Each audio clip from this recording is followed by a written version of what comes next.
Good afternoon, everyone, and welcome to our session of the Washington History Seminar, Historical Perspectives on International and National Affairs. This afternoon, we'll be focusing on a recent book by Giuliana Chamedes of the University of Wisconsin-Madison entitled A 20th-Century Crusade, the Vatican's Battle to Remake Christian Europe, which was published last year by Harvard University Press. I'm Eric Arneson of George Washington University, co-chair of the Washington History Seminar, along with my colleague, Christian Osterman of the Wilson Center. The Washington History Seminar is a collaborative venture of the Woodrow Wilson Center's History and Public Policy Program and the American Historical Association's National History Center. And for the past decade now, the seminar has been meeting weekly, usually, not always, but usually on Mondays in pre-COVID times in person at the Wilson Center. And since the pandemic restrictions, we've been in the virtual realm. We have a full lineup of sessions still ahead of us this season that will carry us into late June, including one this coming Monday, February 22nd at 4 p.m., when we discuss Mark Levinson's Outside the Box, how globalization changed from moving stuff to spreading ideas. And we hope you can join us for that session, as well as today's.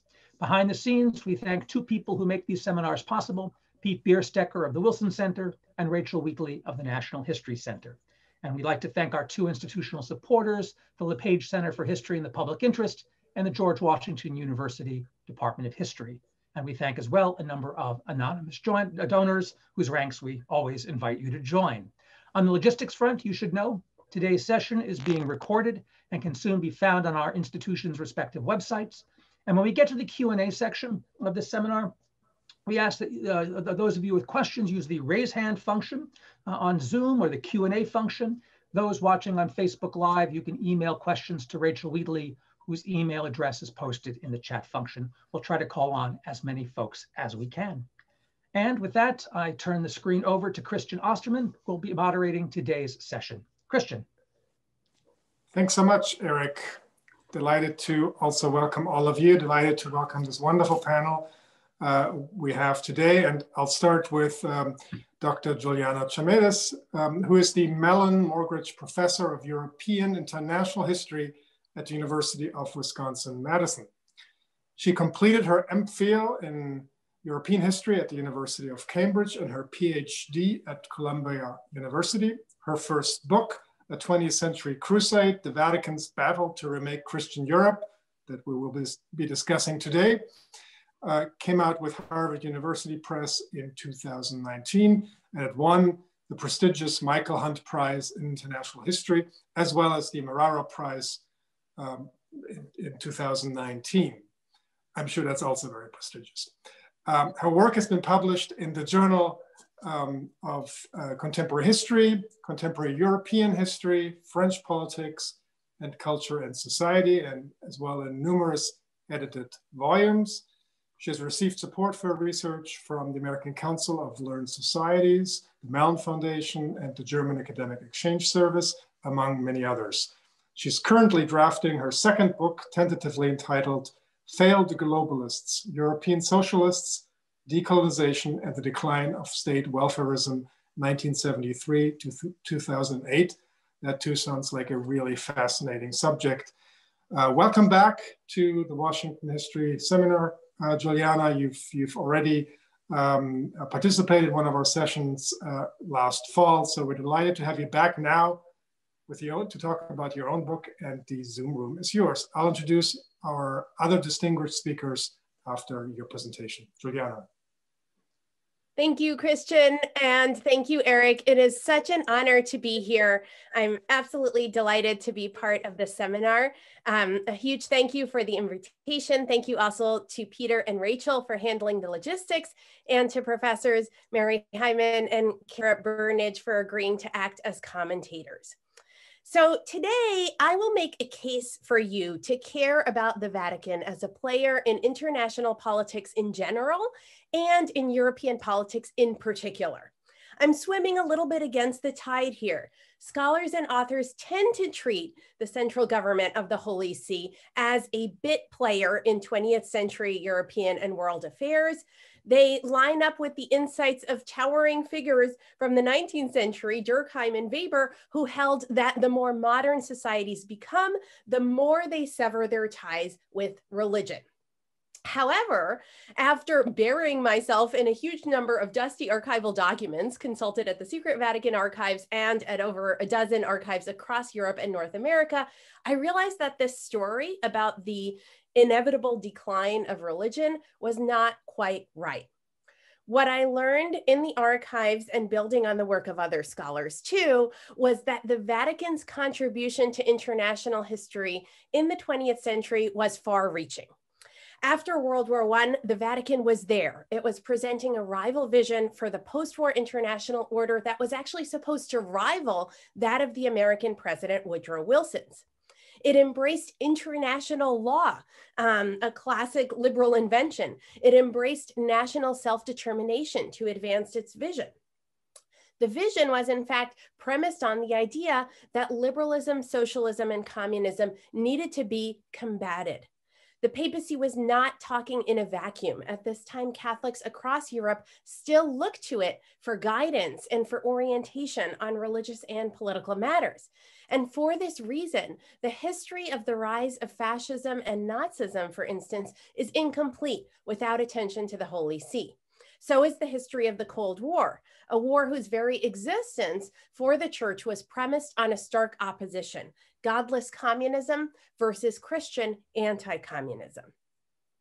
So as I see it, bringing the Vatican back to the center of the European story is crucial, because not only does it fill in a missing bit of the story, a missing bit of the tapestry, it also helps us answer crucial questions about why the 20th century took the shape that it did. So let me start some screen sharing here so that I can show you some images coming out of my research. Just give me 1 second here. All right, so here we go. So let me just get this here. Okay, terrific. Can you all see that okay? Wonderful. So what's particularly surprising about the Vatican's return to the center of the European scene is that just a few decades earlier, the Italian Wars of Unification had deprived the Pope of his land.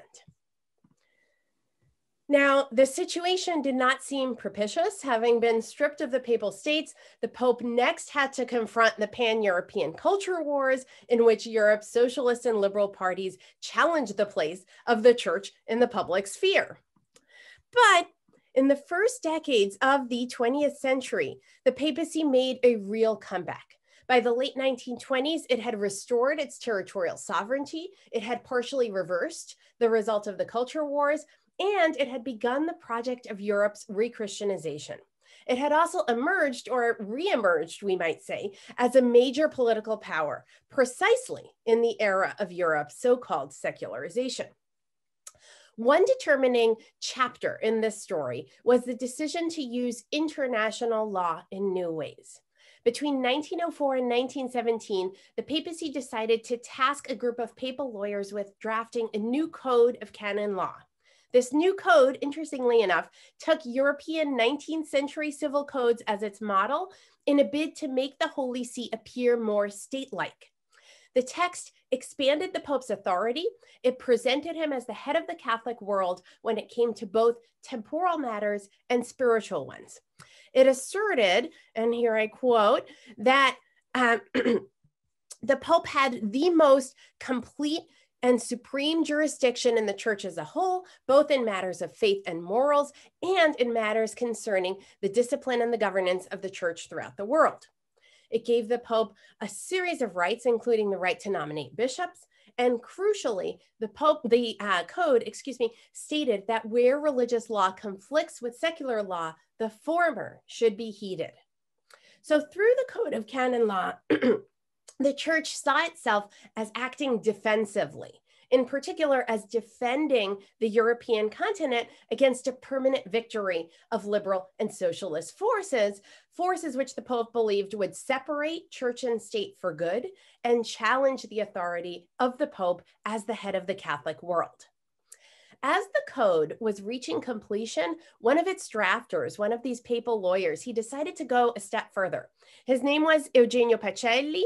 This is a name that will be familiar to many of you because many years later in 1939, Pacelli, of course, became Pope Pius XII.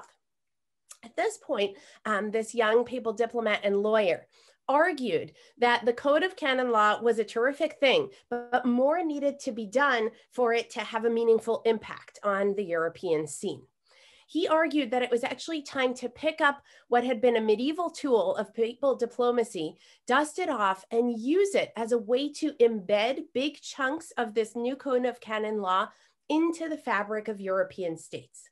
This tool that Pacelli appealed to was the Concordat. Concordats, Pacelli argued, should be used by the papacy to regain prominence on the continent, and they should be redefined as bilateral treaties valid under international law. So the aim here was to deprivatize religion and re-Christianize the state. And ironically, international law, a classic liberal invention, was going to be the way to do it. The code was issued during World War I, and this war was significant because it also heightened papal anxieties about the potential of a liberal takeover of Europe. The papacy was especially concerned about the American President Woodrow Wilson, who kind of famously, announced himself to the world as a carrier of international liberalism. Papal diplomats denounced what they considered was the true aim of Woodrow Wilson. Here we go. Which was a worry about Wilson aiming to, quote, Americanize the whole world, making it Freemason so as to liberate it from its servitude to the Kaiser, the Pope, and the priesthood. So it was at this moment that the reigning Pope, Pope Benedict XV, decided to make the new and old tool of the Concordat a centerpiece of post-war papal diplomacy. In April of 1918, on the heels of the signing of the Treaty of Brest-Litovsk, we can get into the Q&A of why that was significant, the reigning Pope began this revolution, this legal revolution in Eastern Europe, the region which in so many senses had been a guinea pig for great power experiments in this period. By the late 1920s, the papacy had successfully negotiated treaties with Latvia, Lithuania, Estonia, and Poland. And contemporary observers began to speak of a Concordat revolution. This was because all of the treaties that were negotiated had similar features. And here are some of the features of these treaties. The treaties expanded religious education in public and private schools. High-ranking clergy members could appoint teachers and determine curricula for certain subjects, and private religious schools were granted the character of public schools, and the great granddaddy of some of the debates that we are still having in the United States to this day. The treaties granted freedom of the press to Catholic periodicals. This may not seem very significant, but it was actually a huge win, as in many countries, there were still on the books laws that made it possible for the state to censor church publications. These treaties also recognized religious marriages as civil marriages, holding that the rulings of ecclesiastical tribunals would be recognized by the state. And this gave the Holy See's highest internal court of appeals, the Sacred Rota, say over matters like marriage annulment. For those of you who were present at Vicky DeGratia's talk here, or have read her new book, The Perfect Fascist, you will have learned kind of intimately how the Rota's power to determine matters of divorce really shaped everyday life as a result of these treaties. The treaties also protected Catholic civil society organizations. Catholic civil society organizations got a huge boost in the 1920s and were centralized and expanded in very, very important ways. Again, something I can talk about in the Q&A if there's interest. And these treaties asserted that all church properties were exempt from taxation, and they also often promised extensive financial support from the state to the church in the form of clergy pensions and state donations towards churches, hospitals, and religious schools. So by 1933, the Vatican had concluded a dozen of these treaties, not only with a string of states in Eastern Europe, but with many states in Western and Southern Europe too. The most famous of these agreements are the Lateran Agreements, or Pacti Lateranensi, and the Reichskonkordat. So here we have an image of the conclusion of the Lateran Agreements. You have Mussolini there. You know, these were concluded 7 years after Mussolini's seizure of power. And the Reichskonkordat was concluded just within a matter of months of Hitler's rise to power. I'm sure that many of you will be curious about these two agreements. For now, what I'd like to emphasize about them is that they are best understood not as standalone treaties, but in this broader context of the papacy's attempt to resist the rise of secularization through these treaties and through what I call Catholic internationalism. I use this phrase, Catholic internationalism, in my book to signal both the practice of linking up different parts of the globe, but also a way of seeing the world and a vision for the future, a prescription. Catholic internationalism had a legal dimension, which we've just been talking about. It also had a very important cultural dimension, which was directed initially primarily against liberalism and socialism, and then increasingly against communism. So just 2 years after the Russian Revolution in 1919, Lenin founded the Communist International, or Comintern, in Moscow. And the response from the Holy See was immediate in the sense that there was attention given to the creation of this organization, but it really wasn't until the early 1930s, following a long wait and see period in which the Vatican was even hoping that it might be able to conclude a treaty with the Soviet Union, that the Vatican really turned against communism, against international communism as kind of manifested by the newborn Soviet Union.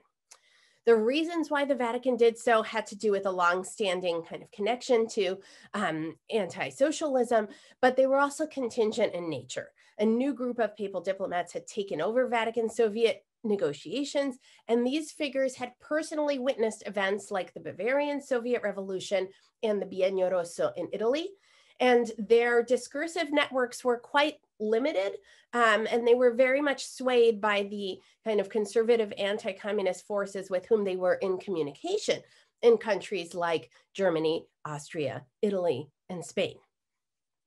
So as papal diplomats who kind of gained a larger and larger place within the key sectors of the papacy making foreign policy decisions, as they saw it, the Soviet Union and international communism represented destabilizing forces in world politics. They saw the Soviet Union as a profoundly anti-clerical force, which was interested in exporting an atheistic crusade around the world. The Great Depression had a profound impact on the Pope. It bolstered conservative Catholic interpretations of communism in the lead up to the Popular Front victories in France and Spain. And it was in this moment that the Pope decided to endorse the anti-communism of some of the more radical members of the church. So he agreed to announce a shift in papal attitudes towards the Soviet Union. The shift was announced first internally through a memo from 1932, which named the Soviet Union as the greatest existential threat to the Catholic Church. It called for the deployment of Catholic civil society organs, called for new media like Vatican Radio, anti-communist novel competitions, and traveling exhibitions too. What followed was many, many years of fervent anti-communist activism on the part of the central government of the Roman Catholic Church, combined with a large-scale internal policing effort to get clerics in line with this new anti-communist crusade. Among other things, the Vatican's anti-communist crusade involved the creation of a specially dedicated institution to fight communism. It was known as the Secretariat on Atheism, and it pledged to turn the Vatican into the Catholic International. It published its own journal, Lettres de Rome, and in the founding issue, it announced, quote, if Moscow's Comintern is the head of the Communist International, then Rome is the center of the Catholic International.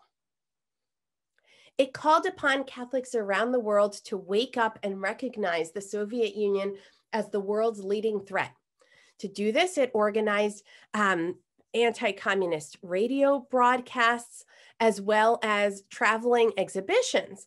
And as you can see from this image, the exhibitions actually made use of communist propaganda, and that propaganda was imported to Italy through special agreement with the fascist government, because this material was actually otherwise banned from entry to Italy.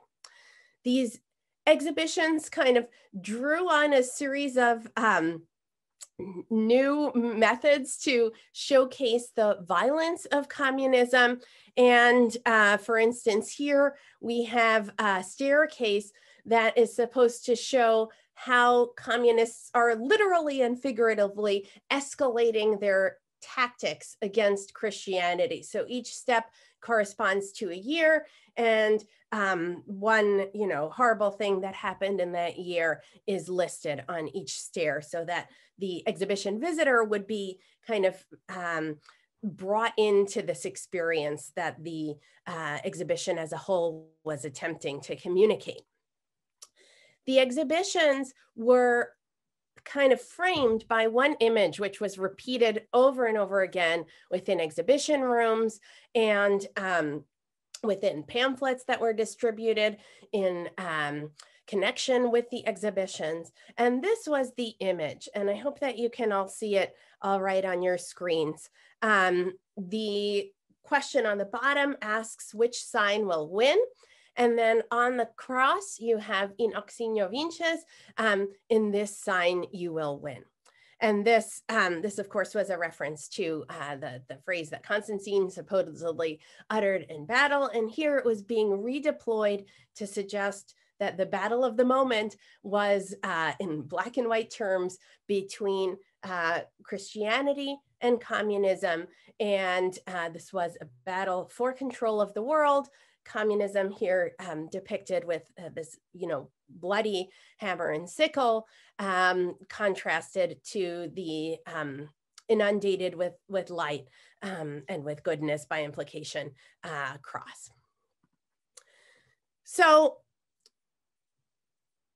this central idea that Catholicism and communism stood at the antipodes, that they could never be reconciled, and that it was the church that was best equipped to combat international communism was a message that from the 1930s, the papacy was very keen on exporting. In 1937, 1 year after the start of the Spanish Civil War, the papacy issued two very important circular letters to the faithful known as encyclicals, which condemned communism as heretical and justified armed violence against it. With the anti-communist crusade, Catholic internationalism achieved a whole new visibility, a new stature, and it also fostered new forms of cooperation with fascist Italy and Nazi Germany. All the while, there was a kind of struggle for control, ultimately, between the Catholic Church and these two states, and we can talk about that too. Not all Catholics went along with the Vatican's legal and cultural crusade, what I have called its Catholic internationalism. Some recognize the tragic dimension of the Church's focus on protecting its ecclesiastical prerogatives and the fact that its treaty diplomacy, combined with its fierce anti-communism, was bringing it more and more into the arms of authoritarian dictatorial rulers. As the French theologian Yves Simon said, totalitarian regimes are accomplishing with a growing efficacy a more redoubtable infamy than any persecution, the corruption of the Catholic world from within. And he was just one of several, of a minority of Catholics who banded together to object to what they saw as this worrisome turn of the Vatican in the interwar years. During and after World War II, however, the Vatican's crusade against international communism and its defense of treaty diplomacy continued. The Vatican became a privileged partner in the early Cold War, And the Vatican successfully established relationships with Christian democratic parties after World War II and made it such that its interwar treaties were by and large enshrined within newly democratic European countries. Only in the 1960s and 70s, in the wake of rising Holocaust consciousness, détente, and the eruption of the Global South on the stage during Vatican II, would a new generation start asking questions about the Vatican's role in fascist Italy, Nazi Germany, and World War II. These questions led to some setbacks and changes of course for the papacy.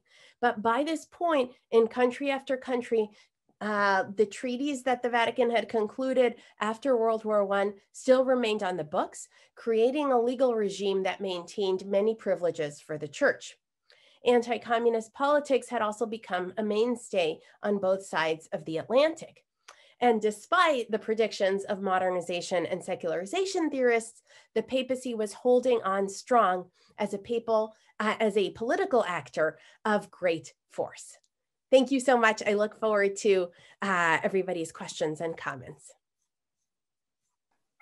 Wonderful. Thanks for this very riveting overview. Lots of questions, lots of rich material there that I'm sure will generate a good discussion with a very sizable audience today. To lead off this discussion, we have two wonderful, eminently qualified scholars with us today to provide some initial comments and to engage Giuliana in some initial questions. And we hope many of you in the audience then will join in the second half of this session with your comments and questions. You can already get in line, if you like, by using the raised hand function in the chat functionality. And we will call on you when we open the Q&A part of this session. Let's start with Professor Cara Burnich, who is an associate professor of religion in the Department of Philosophy and World Religions at the University of Northern Iowa. Welcome to the Washington History Seminar, Professor Burnich. Professor Burnich's research and teaching interests include the history of religion in the United States, method and theory in religious studies, and the study of religion, secularism, and empire. Her essays, Religious Influence on U.S. Foreign Policy and U.S. Foreign Relations and American Religious Liberalism, are available in full text through Oxford University Press, and her book, A Peaceful Conquest, Woodrow Wilson, Religion and the New World Order. We're delighted to have you with us today, and the Zoom room is yours now. Thank you, Christian, and thank you to the Washington History Seminar, the American Historical Association, and the Wilson Center for organizing today's event and for inviting me specifically to participate. I'd especially like to thank Dr. Chamedes for the research and analysis that's given us a gift of conversation today during a time that is quite challenging, challenges upon challenges. It's wonderful to be here with you all. And I appreciate everyone who's been able to join us today, and I look forward to our conversation. So the work that we're discussing today really immerses us in a time of war, widespread illness, and death, a time when injustices are brought to light through war, illness, and death, a time when many people begin to see the world with new eyes, believing in the possibility of change on the one hand, while also feeling thoroughly disenchanted by the failures of their hopes to materialize in the political leaders they've chosen. These feelings, I think, we can all understand in new ways given our current moment. And in her book, A 20th-Century Crusade, the Vatican's Battle to Remake Christian Europe, Professor Chamedes focuses on the Vatican's response to this rapidly changing world. She asserts World War I was a moment of great awakening for the Vatican. But rather than a conversion of the heart or spirit, this awakening marked a shift in how the Roman Catholic Church understood its place in the world. I'd like to highlight 4 key areas that I think really demonstrate the contribution that this work makes to multiple areas of scholarship. So first, I'm going to talk about the contribution to the existing literatures concerning religion and international affairs. Second, I'm going to talk about the distinction and analysis of a distinct Catholic internationalism. The ironies, third will be the ironies of this 20th century crusade. And fourth, the relationship with Wilson and other Christian internationalists. So to begin, Chamedes makes a significant contribution to the existing literature, historicizing and theorizing religion, secularism, and international affairs. This is an important historical test case in how a global religious institution imagined and reproduced itself as modern through liberal secular governance. I find it particularly fruitful for 2 reasons. First, this work widens and deepens the existing literature by associating religion in studies of international relations to be located in an ecclesiastical institution. Its internal and external intellectual productions and its engagement with multiple states, rather than what many existing books and articles do, which is think about religion and international affairs through an individual, their religious community, and their personal devotional commitments within the frame of a single nation state. This work goes beyond that in many productive ways.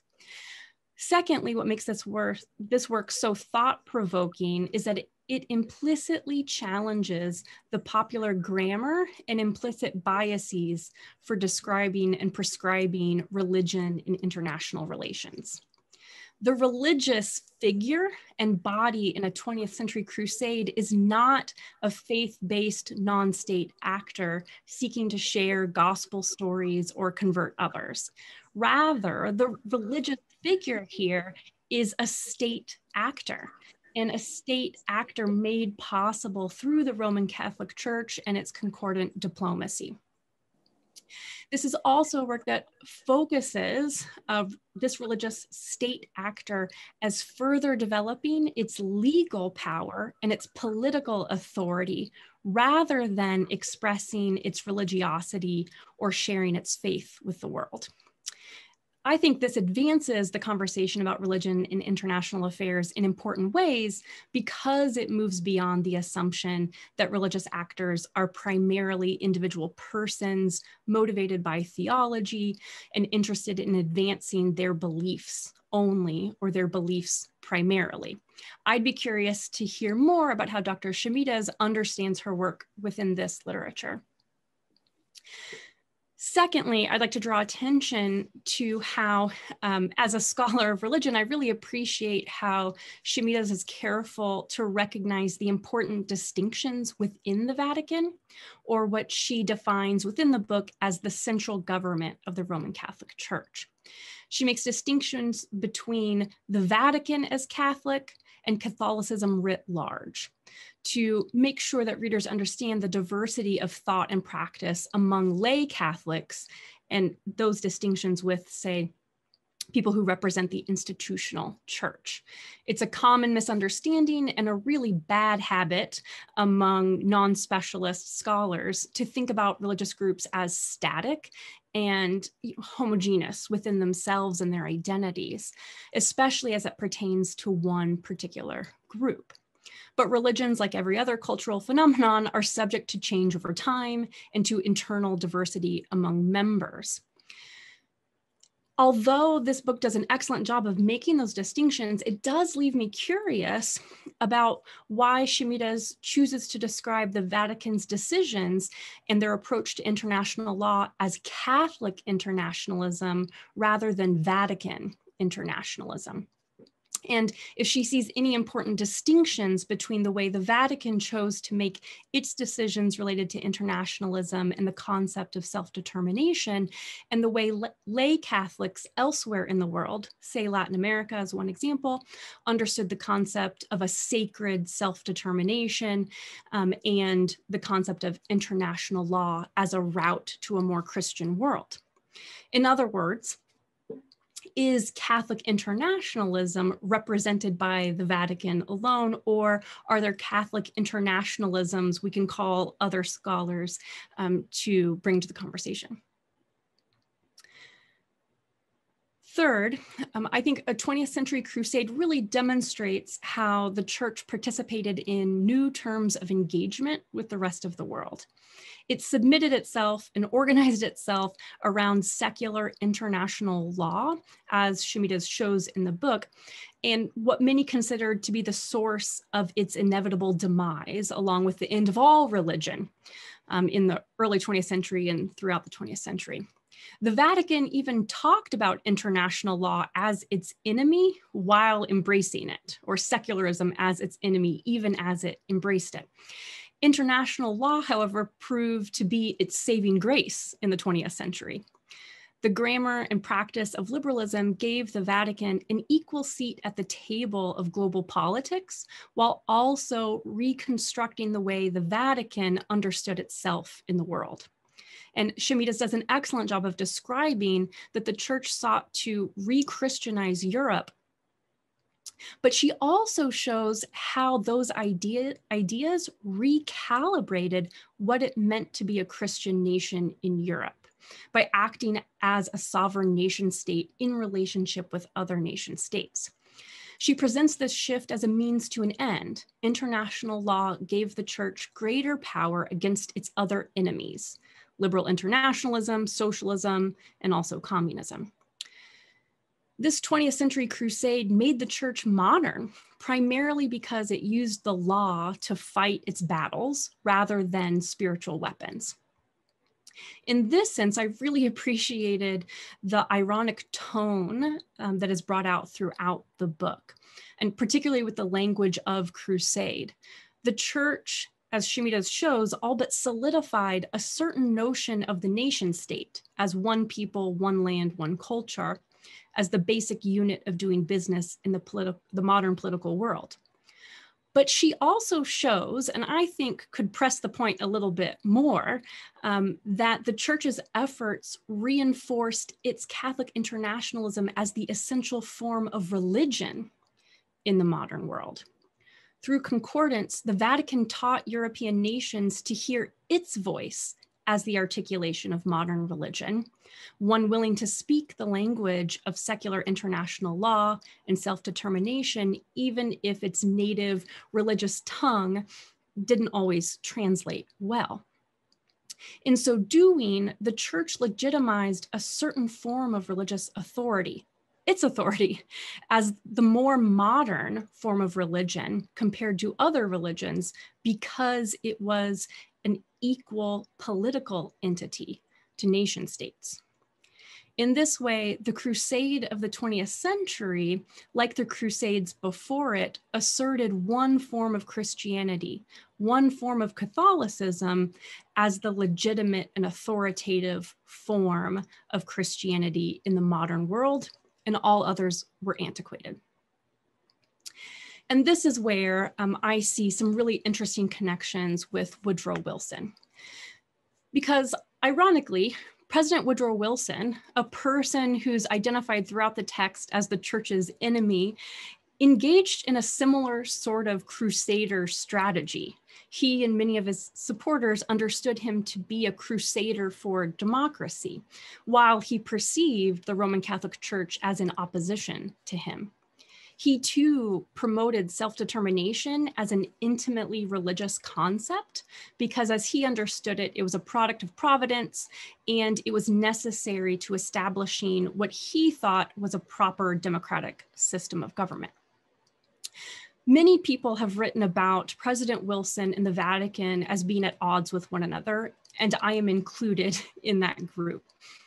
Among many other exchanges, the church, for example, sought to host peace negotiations following World War I because, as the correspondence indicated, the church wanted God to be central to the momentous occasion and frame the developing international order within religion.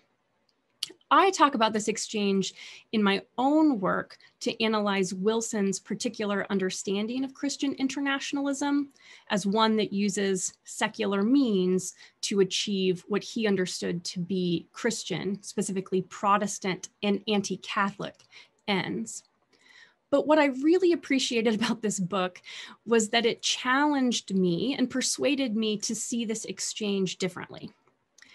Rather than understand Wilson and the Vatican as holding strictly opposing views or understanding them as enemies, A 20th-Century Crusade demonstrated, but didn't explicitly state within the text, how their approaches behind the scenes were actually quite similar.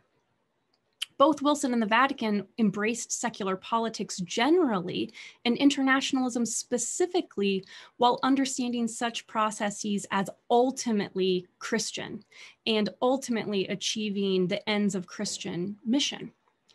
So in this sense, the crusade of A 20th-Century Crusade seemed like an incredibly apt historical and analytical frame because it captured the complexities of two competing forms of Christian internationalism, both relying on secular politics and law to reckon with their differences in religious power and religious authority in the world. So I'd be curious to talk more, both by listening to Dr. Chamedes and in the greater conversation, about the ways these shifts within governance of the Roman Catholic Church constituted a crusade alongside and in competition with what Wilson and American Protestants were interested in.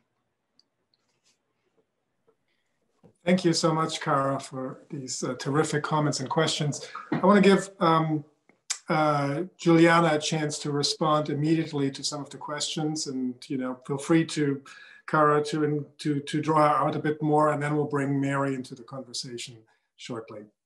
Giuliana. Great. Well, thank you so much, Cara. This was really terrific, and I'm so grateful for your work on Wilson and on the ways in which Wilson was advancing a religious agenda of his own, and I love how you brought our work in conversation. I'll just speak to a few of the points that you raised. The first on how I kind of understand my intervention in within international history or history of diplomacy. I think here I'm trying to build on a small trend that already exists, but expand it a bit to show that it's really problematic for scholars to write religion out of the history of diplomacy. It's problematic on a number of different levels. I think it misconstrues questions around what informed action and what kinds of visions diplomatic actors themselves had. And I think we need to trust them and trust the sources when, as you do in your work, that show us the centrality of religion as really an animating force for so many diplomatic figures whose religiosity we've only begun to understand. Excuse me. And I think it also sells short the work of actual religious actors and institutions. Excuse me.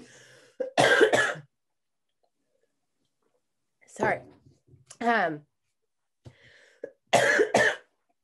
so sorry. I might ask, actually, would it be okay to go to Mary so that I don't have to do the coughing attack live? Okay, let's go to Mary and I'll loop back to Kara's questions. Of course.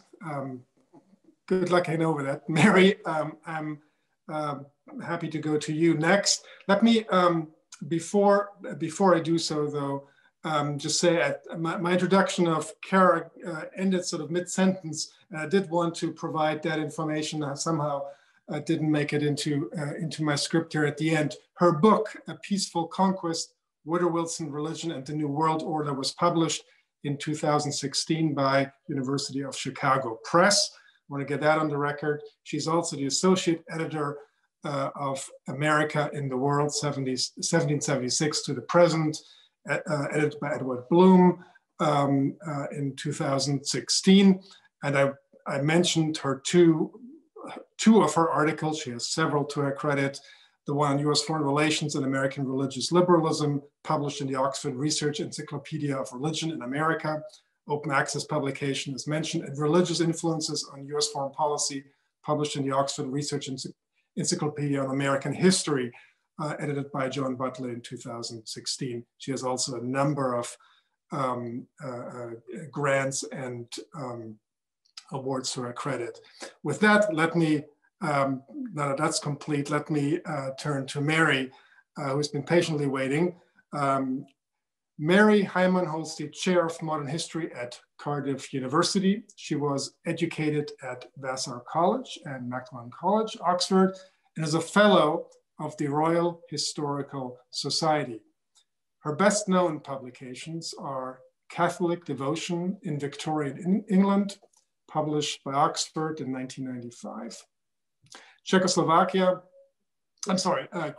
Christianity in Western Europe since the Enlightenment, published in 1999. Czechoslovakia, The State That Failed, Yale University Press, 2009. A Czech edition was published just last year. She's currently researching and writing another book, Christianity Behind the Iron Curtain, for Yale University Press. It's a real privilege to have you with us, Mary. Thanks for staying up late for this. We appreciate it. And the Zoom room is yours, and we'll give you a chance then to engage Giuliana as well. And Giuliana, feel free to also respond to Carl's questions. Mary.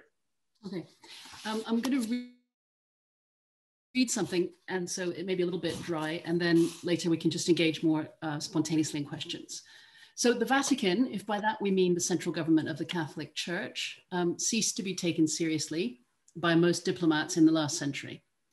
According to the excellent new book by historian Giuliana Chamedes, who worked briefly as a journalist for the Italian news agency based in Rome, this underestimation of the Vatican's role in international affairs is a mistake. Building on the religious turn in recent scholarship, which rejects these master narratives that you were talking about secularization and modernization as the keys to understanding the 20th century, A 20th-Century Crusade returns the Holy See to a more prominent place in international relations.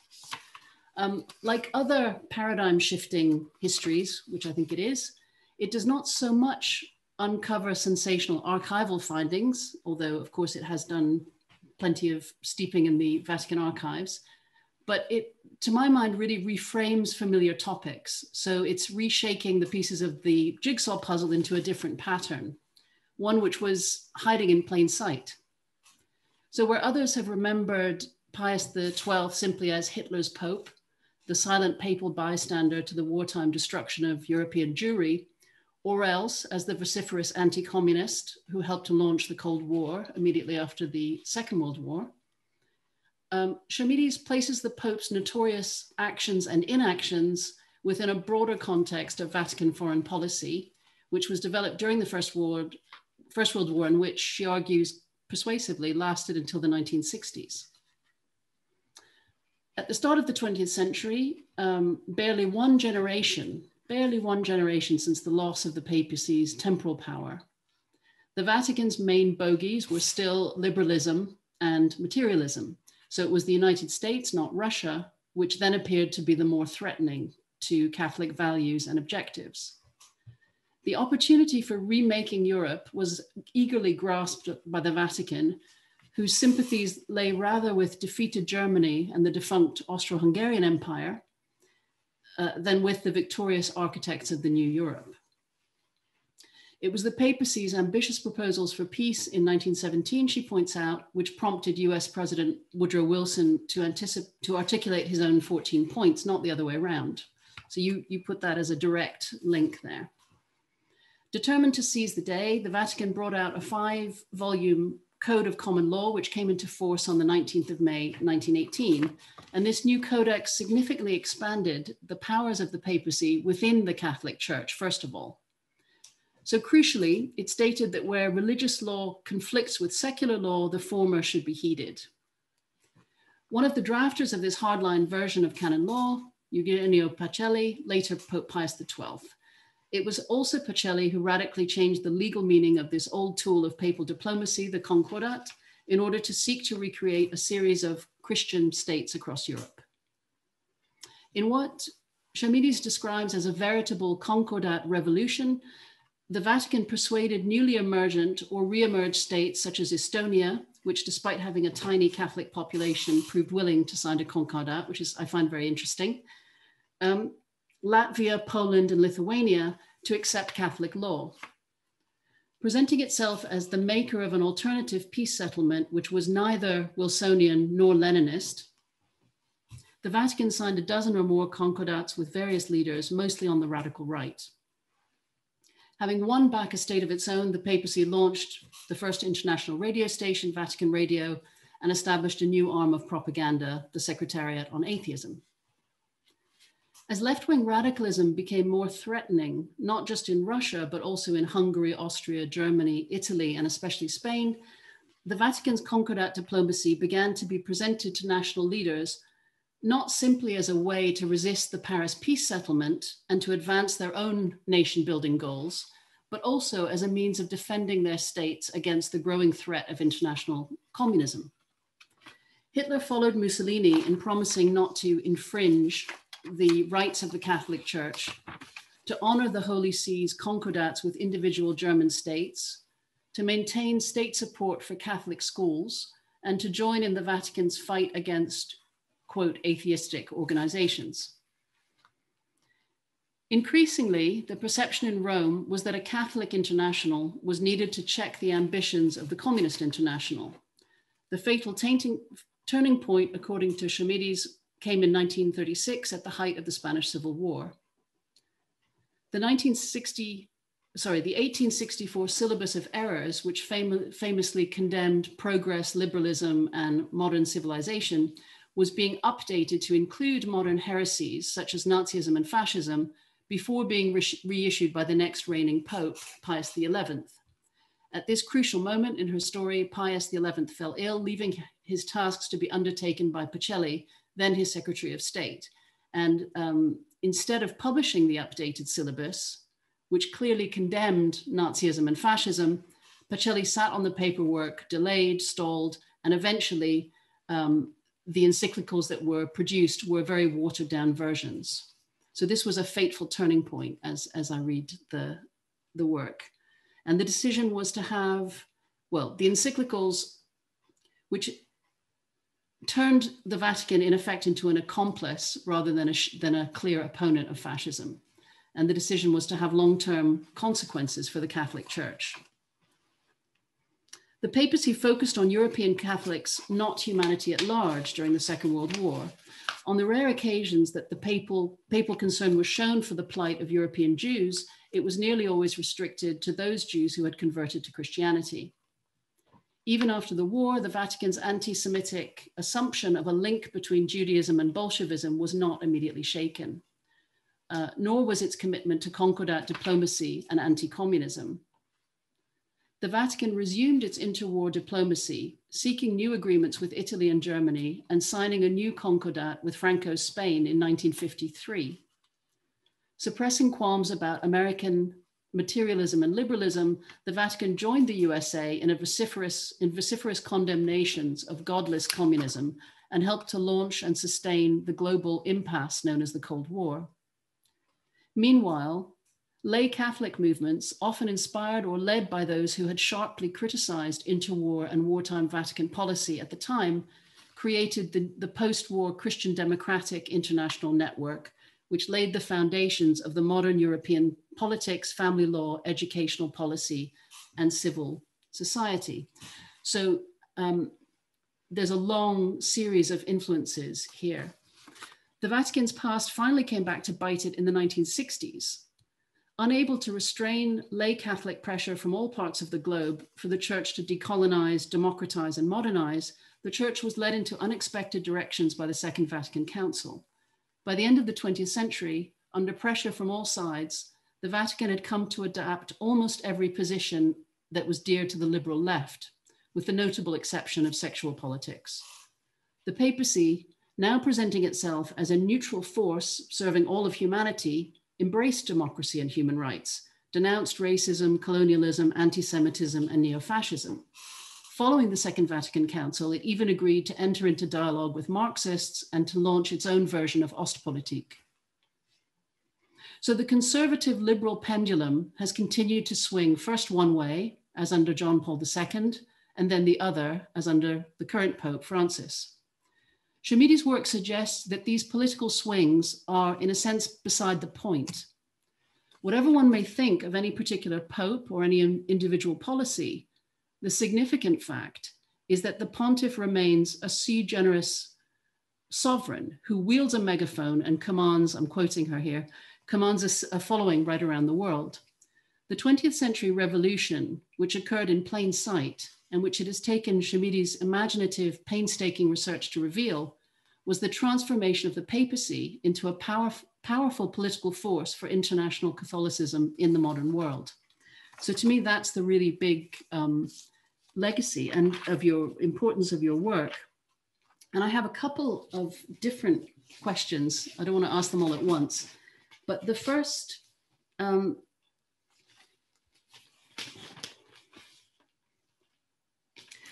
two questions. One, how much of what you described would have happened if there'd been no Pacelli? So how long is his shadow? How much is it to do with him as a person? Shall I leave it there or shall I ask you one more question? One more.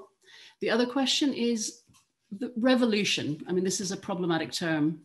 And although I accepted it while I was reading, and when you were speaking now, I was thinking, okay, there's definitely an argument for it, but did concordat diplomacy, does this really constitute a revolution? Or how else might we describe it? Thank you, Mary and Cara, for very thoughtful questions. Giuliana, now, please, floor is yours to take on, and also please feel free to respond to Cara's questions. Wonderful. Thank you both for your very generous contributions and comments and these terrific thought-provoking questions. So Cara, I'll start by looping back to you since my answer was interrupted. One thing that I wanted to come back to in your very rich comments had to do with Protestantism and liberalism, because I wanted to make sure that point was clear to all of the listeners. For the papal diplomats whose activities I describe in the book, liberalism and Protestantism were seen as intimately interconnected. In fact, at points, they were discussed as almost interchangeable. So one big concern with the potential expansion of liberalism across the European continent after World War I is also a concern about the expansion of Protestantism. And so you have certain kind of rider clauses to these treaties or companion agreements that are signed with the states that conclude concordats, which are explicitly about limiting Protestant proselytizing. So there is a concern there that is most manifest in Catholic majority states for obvious reasons, but it's certainly quite important. And there are lots of points leading up to the negotiation, for instance, of the Lateran agreements with fascist Italy, in which Mussolini is kind of complaining about how adamant the papal negotiators are on this particular point, on kind of the limiting of Protestant proselytism, even though he himself, in a bid to kind of reverse what was in fact his own anti-clericalism, his reputation as an anti-clerical, he had himself kind of taken of his own initiative to crack down on some Protestant proselytizing in Italy already in preparation for these negotiations. So anyway, there's a very, very important relationship there between the perception of liberalism as a Protestant project. Let's see. Another question that you raised, Cara, that I wanted to touch on, and Mary, in your comments, you also discussed this, Catholic internationalism or papal internationalism. And I think what I went back and forth as I was drafting the book, about which phrase to use. And I ultimately decided to go with Catholic internationalism, precisely because I wanted to make the point, which you also drew out, thank you, Kara, about how part of what's going on in this period is the Vatican is claiming authority over the entirety of the Catholic world here. And that's very important to the story. And what happens as a result of that overreach is rival forms of Catholic internationalism crop up. And ultimately, you know, in terms of the arc of my story, the story is that these rival forms of Catholic internationalism develop in dialogue and in opposition to the form of internationalism that the papacy is advancing. But it really wouldn't be until the 1960s that they would have their time in the sun. So it took quite some time for these kind of somewhat marginalized figures to be recognized by the Vatican itself as carriers of an important tradition that needed to be lifted up. And this is, you know, part of the story of Vatican II, as I see it. Okay, coming now to Mary's questions. How central is Pacelli here? He is definitely a figure who I didn't mean to make him so important to the story, but he just inevitably popped up everywhere I was looking. He is a very, very important person here. I think, you know, he is repeatedly at the right place at the right time. So, you know, he is one of the drafters of the Code of Canon Law. He is one of the figures who's exporting concordat diplomacy in Germany after World War I. He is, at the 11th hour, the figure who is asked to handle Vatican-Soviet negotiations for a potential treaty. And he is quite skeptical about the possibility of reaching an agreement with the Soviet Union, and his skepticism and the kind of discursive communities that he occupies that are basically focused in a right-wing Bavarian context really help determine kind of a shift that he takes when he then gets appointed as Secretary of State. So he is an extraordinarily important figure. That said, my sense is that what his story tells us is a few things, and therefore the story may have looked the same even if someone else had occupied these various roles. Number one, I think his story shows us how it was really a handful of individuals who were determining papal foreign policy in these years. And so these individuals came to have outsized importance. And these individuals themselves had quite limited spheres of trust and knowledge building themselves. And that the circles that they inhabited had a determining influence on how they saw the world as well. So, and I guess, you know, taking Pacelli out of the equation, as I show in the book, the papacy had a very important relationship with the German Empire. And, you know, in many senses, it saw much of Europe through the lens of what was going on there and in Italy, and to a lesser degree in Spain. And therefore, you know, the high clergy in those countries, again, were more powerful than one would think for that reason. For a while, I actually played around with the possibility of drawing a map of the world as papal diplomats saw it to Kara's beautiful necklace, which would not have been, you know, in the proportions of Kara's beautiful necklace at all. Certain countries would have been much, much larger. And so again, you know, even if it had been someone else, I think whoever it was who had this kind of leading, who was the papal diplomat working in Germany, would have had a great deal of importance in shaping papal foreign policy. Finally, to get to your last question, Mary, and then maybe we can open it up for general discussion with the audience, on my use of the term revolution. I agree with you that this is a tricky term to use. I ultimately decided to use it because I wanted to highlight another mirroring effect that we haven't quite talked about as much. So we've talked about, liberal internationalism and its dialogue with and co-constitution with Catholic internationalism. But I also really wanted to emphasize how central communist internationalism was to the particular shape that the Vatican's cultural crusade took. And I wanted to also highlight that the kind of cultural dimension of this was extraordinarily far-reaching. It was very creative, and many of the methods and even the aesthetics were kind of aped from the Soviets.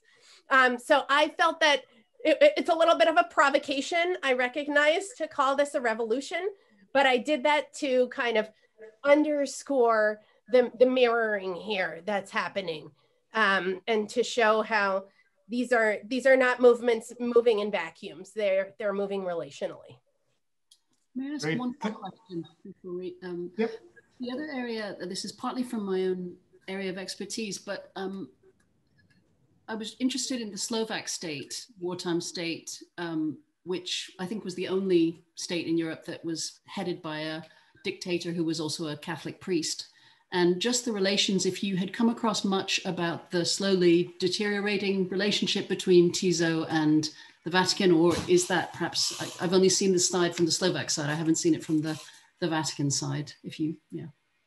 Yeah, thank you, Mary. Unfortunately, that was not an issue that I dug into in the archives, although it would have been terrific. I just didn't quite have the languages I would have needed to do justice to that question. Thank you. Kara, do you have any follow-up questions for Giuliana? I don't have any questions. I wanted to build off of your comments on revolution that I was thinking in terms of the scale and the depth of the changes that you're drawing out here warrant a kind of provocation of revolution. Thank you. Before we open it up, let's give Eric a chance to pose a question. Eric? Thank you, Christian. I thought this was absolutely fascinating, and the book is an incredibly engaging read. A very kind of specific question, if I may. You bring into the story a small but significant group of Catholic dissidents who are less than happy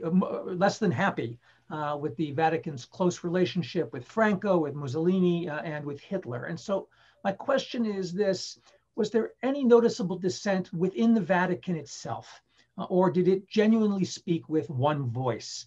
Even if you grant the anti-secularism and the anti-liberalism of the Vatican, just the sheer level of repression being so massive and the body count being so large, did this not matter at all within the Vatican itself? Thank you, Eric. Thank you for that wonderful question. So the short answer to your question is yes, there was resistance from within the Vatican itself, but in tandem to this public-facing anti-communist campaign, there was also an internal campaign to root out those clerics who were seen as opposing this turn that the papacy had taken. And one of the chief institutions that was carrying out that practice was the Holy Office, which had been around since the Inquisition days. And it was basically in the business of policing matters of doctrine, but also interested in flagging those clerics who were voicing some concerns. And so there certainly were those kinds of voices. And you know, some of those voices ultimately came to positions of power, but it would take decades before that took place. So the Catholic dissident circles that were able to have some sort of role in public debate were lay Catholic circles that were kind of always on the move because they were repeatedly exiled, either self-exiled or they really were, you know, they needed to get out immediately from Austria, from Germany, from France. And these figures came to, you know, positions that I would say we wouldn't always quite recognize as fully enlightened, but nonetheless, you know, I think we have some scholars who have done really important work in kind of highlighting how, for instance, you know, Catholic opposition to anti-Semitism sometimes ended up actually repeating a series of anti-Semitic tropes, even as ultimately, you know, they were on the right side of history from our point of view. So it's a complex story. But the basic point is that it was really mainly lay voices from the outside who felt that they could articulate stronger criticisms. Thank you.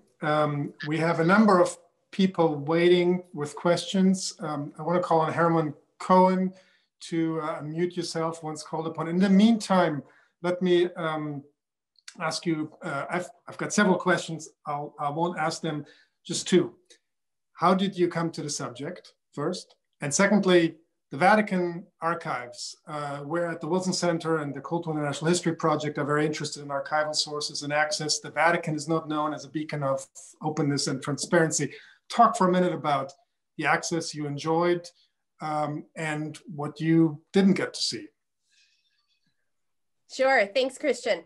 So to your first question, I got to this topic a little bit on a fluke. I was initially interested in interwar youth organizations of various sorts.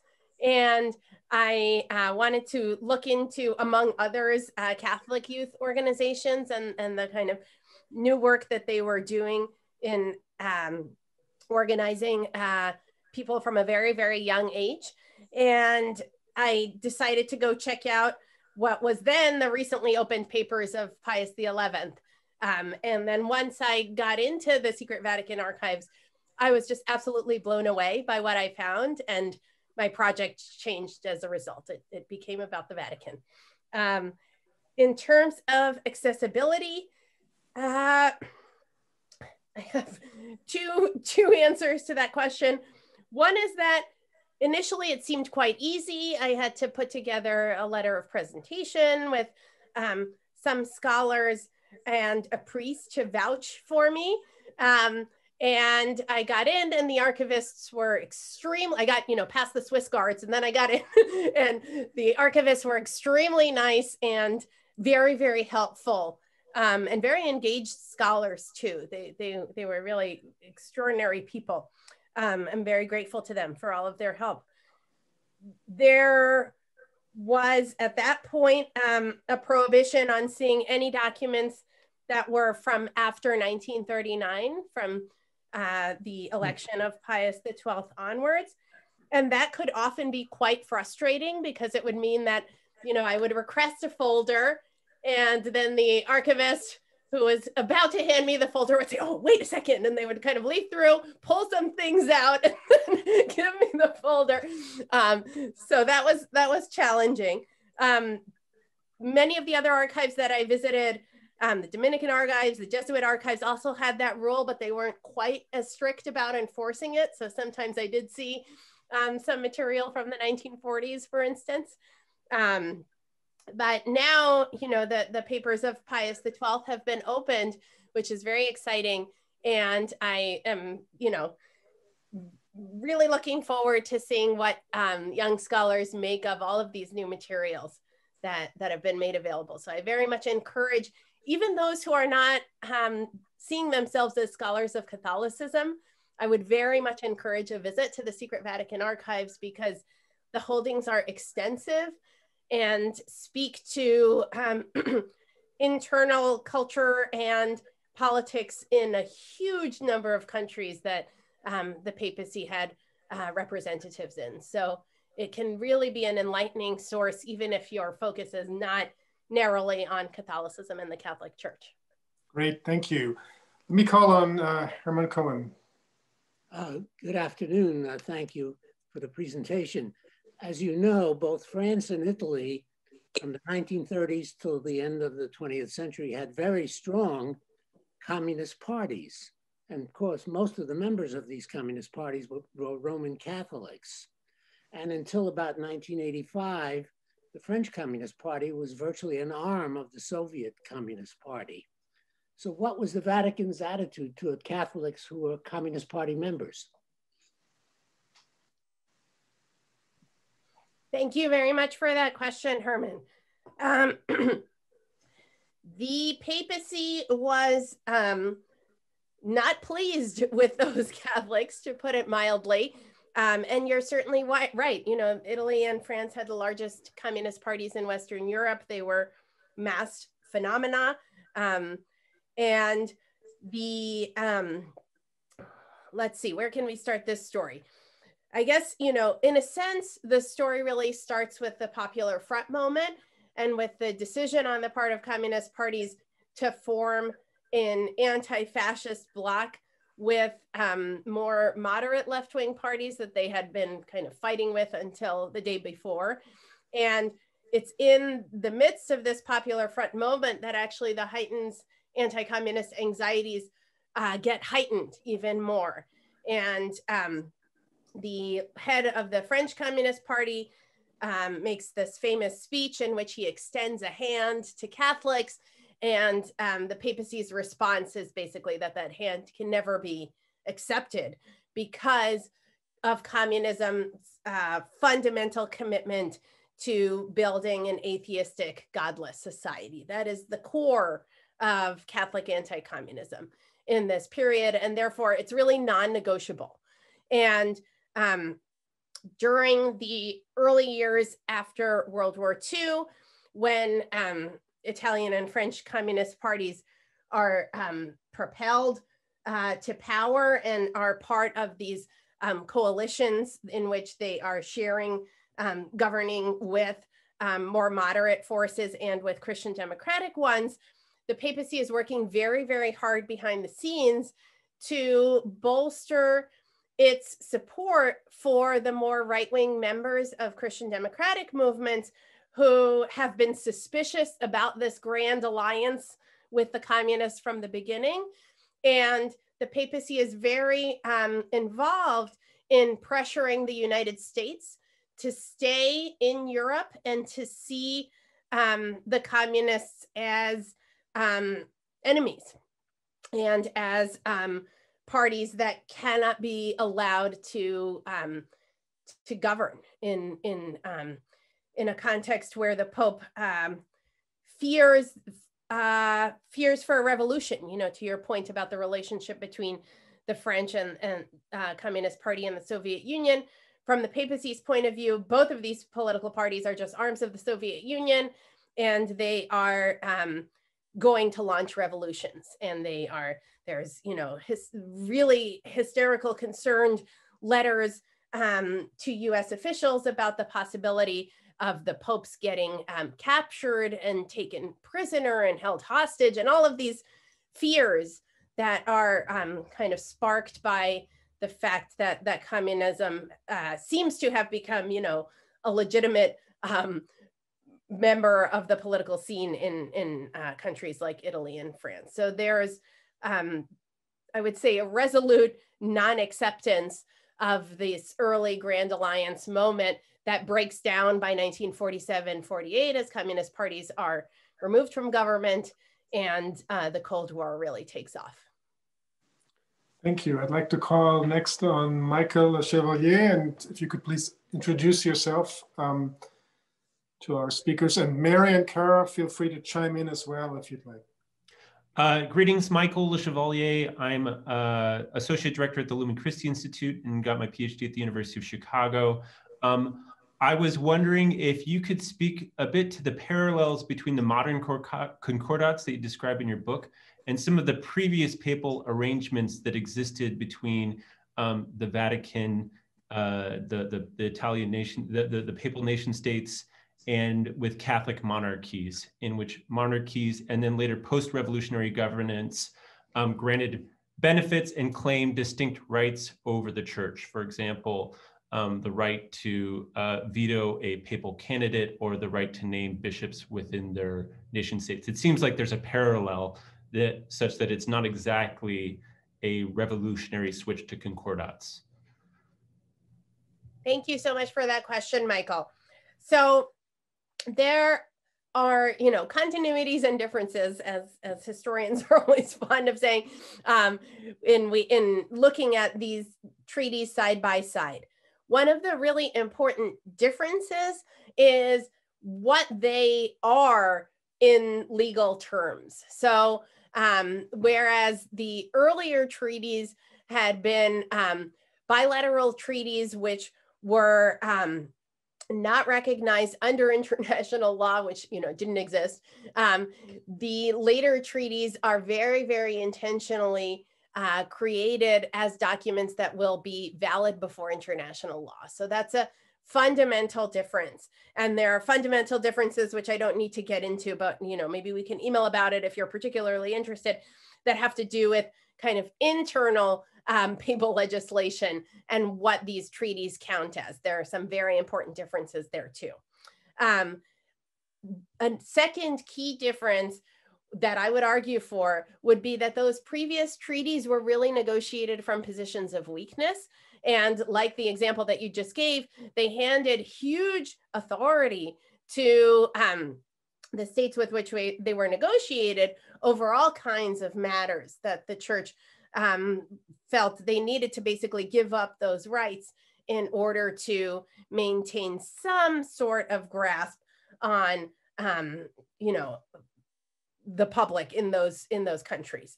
This is quite different from the interwar treaties that are signed, which are building explicitly and directly on the Code of Canon Law, which again is brand new. It's created between 1904, completed, and it's created between 1904 and 1917 and released in 1917. And this brand new code is carrying within it, sure, you can say a new and old conception of Catholicism, but the kind of novelty features are the ones that are embedded within these treaties, as is this really big importance attributed to Catholic civil society organizing, which I just want to stress one more time. It was in a sense the birth of the project. Thanks, Christian, for that question. But this is so crucial because, just as we have the communist youth groups that start proliferating in these years, so too, and in fact, a bit earlier, we have Catholic youth groups that are centralized as never before and that are protected under these treaties. And this becomes highly significant in countries that become dictatorships like Italy and Germany, where they are in fact the only legal youth groups that can operate other than those run by the fascist or Nazi state. So this is a very important source of social power that was not even on the radar in the earlier treaties that were negotiated. Thank you. I'd like to call on Barry. Please unmute yourself. Okay. And please introduce yourself. Can you hear me? Yes. Okay. Hi. Thank you. Good evening from Ireland. Thank you, Giuliana, for your wonderful presentation. Very briefly, you refer to Catholic internationalism and you talk about the war and the post Second World War period. But of course, I'm sure you'd agree there's already a self-confident lay Catholic internationalism in the 1920s in the form of the democratic peace movement and linked to efforts of Franco-German rapprochement. And I suppose the other thing I would point to as well is the holding of international meetings and Eucharistic congresses in Dublin. Eucharistic congresses, I'm thinking of the famous one that occurred in Dublin in 1932. These are also manifestations of Catholic cultural internationalism. But in particular, the question on Catholic lay internationalism in the 1920s and the role, its attachment to the peace movement and to Franco-German reconciliation in the mid-1920s, before it's blown apart by the Depression. Thank you, Barry. Yes, you're absolutely right. There are other faces of Catholic internationalism, and it's my fault if I didn't make this clear enough in the talk. As I see it, the internationalism that the papacy pushes is also a response to those movements. It's a response as well to another form of Catholic internationalism that's significant, which is Christian democracy. And the form of Christian democracy that takes shape from the late 19th century in Western Europe is not a movement that the papacy initially smiles upon at all. It's actually quite worried about the movement and sees some of its commitments as quite worrisome. The kind of second wave Christian democracy that takes shape in the final years of World War II is a different beast. It contains some of those figures from the earlier generations in the first movement. It's a messy alliance in and of itself, but by and large, the kind of Christian democratic parties that come into being after World War II are more aligned with the papacy on all kinds of matters. And this has actually quite a bit to do with the Catholic youth cultures that the papacy helped foster in the 1920s and 1930s. Because if you start looking into the biographies of many of these Catholic Christian democratic leaders, you see that they actually came up through these Catholic action organizations as young people. And so these organizations, as they themselves kind of say repeatedly, were formative in all kinds of different senses in shaping their vision of communism and of kind of what a religious democracy should look like.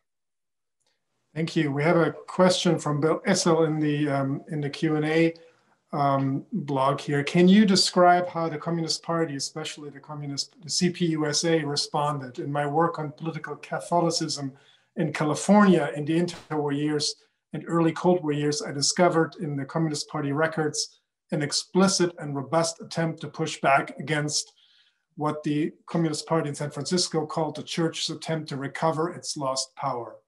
Question by Bill Issel, San Francisco State Emeritus, author of For Both Cross and Flag. Floor is yours. Yes, thank you. Thank you for your very important research on these topics. I did not specifically look at the American Communist Party's response to the Catholic Church, but what you say does not surprise me on the basis of the secondary source reading that I've done. Again, this is kind of why I felt I agree with something that Mary said in her comments, that my story was hiding in plain sight. It wasn't as though other historical actors and actresses in the 1920s, 30s, and 40s failed to take stock of the Vatican's geopolitical leadership at this moment in time and its role in launching an anti-communist campaign. It's more about how for all kinds of complex reasons, the historiography has been late to listen to that awareness, but that is very much there in the sources. And I think it really underscores another aspect of this story, which I didn't quite bring out in my talk, which is the significance of the United States and the role of the United States here. As I trace in the book, there is an arc from a strong anti-liberal, anti-Protestant, and anti-American sentiment that is very, very loudly articulated from the early 20th century through World War I and into the early 1920s. And there's a transformation that gradually takes shape and that really matures. There are some kind of tentative connections that are forged with the United States in the 20s, but it really takes shape in the 1930s with much more connections between Catholic civil society organizations across the Atlantic, and also much more connections between papal diplomats and US government officials. And there's quite a bit of discussion that already starts taking shape during the Spanish Civil War years. And then during World War II, there's a very, very rich correspondence. And so that story too is very significant, I think, because it underscores another sense in which kind of discursive communities shape you. And I'm hoping, you know, more scholars work on this issue too, which is, you know, the US had been an economic leader from World War I on, arguably, but it wasn't quite yet a geopolitical leader globally until after World War II. And one very interesting thing that you really see US officials struggling with when you read the archives is they're trying to figure Europe out very quickly because they're already there and they're being asked to stay, right? And these papal officials are asking them to stay, and the Christian Democrats are asking them to stay and stay. And so they are, I think, shaped by these conversations that they're having in their understanding of what this continent is all about and who the key players are and so on and so forth. So that's a story that that I think we need more work on, because that's an important bit of the puzzle too. But thank you so much. Thank you for your research. We're almost out of time, but I'd like to get, if I may, Eric, one more question in from Darius Stola, who has two questions. You can just answer one. I think the second one is really more by way of a comment, which is, how did this Catholic anti-communist diplomacy react to the wartime alliance between the Western democracies and the USSR?